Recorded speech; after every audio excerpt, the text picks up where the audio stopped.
আসানসোলের জন্য master plan চেয়েছিলাম, এরা আমাকে প্রেসিডেন্সিতে পাঠাচ্ছে। মঙ্গলবার আসানসোল আদালতে পেশ করা হলো কম্বল বিতরণ কাণ্ডে অভিযুক্ত জিতেন্দ্র তিওয়ারিকে। আদালতে ঢোকার সময় এমনটাই মন্তব্য করলেন তিনি। মাস্টার প্ল্যান চেয়েছিলাম, এরা আমাকে প্রেসিডেন্সি জেলে পাঠানোর মাস্টার প্ল্যান তৈরি করেছিল। আসানসোলের জন্য মাস্টার প্ল্যান চেয়েছিলাম, এরা আমাকে প্রেসিডেন্সি জেলে ভরার মাস্টার প্ল্যান তৈরি করেছিল, কিন্তু আলটিমেটলি আসানসোলে জিতে।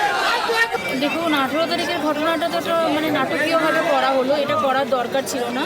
কেননা 14 ডিসেম্বর 2022-এ যে ঘটনাটি ঘটেছিল সত্যি এটা দুর্ঘটনা এবং আমরা এতে সবাই ব্যথিত। কিন্তু আর উনি নয় যে আমাকে যখন জিজ্ঞাসাবাদ করতে আসা হয়েছে প্রশাসনের তরফ থেকে, তখন উনি সবসময় ছিলেন, উনি প্রোগ্রাম করেছেন। আপনারা ফেসবুক পোস্টে দেখতে পারবেন যে উনি প্রোগ্রাম করেছেন, কিন্তু তারপরেও ওনাকে অ্যারেস্ট করার কি দরকার পড়লো? ওনাকে যদি বলা হতো উনি নিজে গিয়ে সারেন্ডার করতেন, কিন্তু ওনার উপর যেরকম শারীরিক চাপ দেওয়া হলো এখান থেকে বর্ধমান থেকে পিজি, যদি ওনার শারীরিক অবস্থার অবনতি না ছিল তাহলে ওনাকে অক্সিজেন দিয়ে এইভাবে এত কষ্ট করে নিয়ে যাওয়া হলো কেন?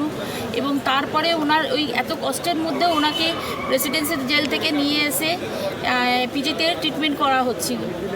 আজ আপনাদের সকলের ভালোবাসা, আশীর্বাদ, স্নেহ রয়েছে এবং আসানসোলবাসীর ভালোবাসা, স্নেহ, আশীর্বাদ রয়েছে। তার সাথে আমার পুরো বিজেপি পরিবারের আশীর্বাদ, স্নেহ, ভালোবাসা রয়েছে, যার কারণে আজকে আমরা সবাই ওনাকে আমাদের কাছে আবার ফিরে পেয়েছি। আজ হয়তো কোনো কারণে আদালতের রায়কে আমাদেরকে তো মানতেই হবে, তার বাইরে কিছু নয়। কোনো কারণেই হোক আজ উনি আসানসোলে যদি থাকতে না পারবেন, এটা সারা জীবন তো হয় না। কেননা যে আসানসোলকে ভালোবেসেছেন ওনাকে বেশি দাবিয়ে রাখা যাবে না।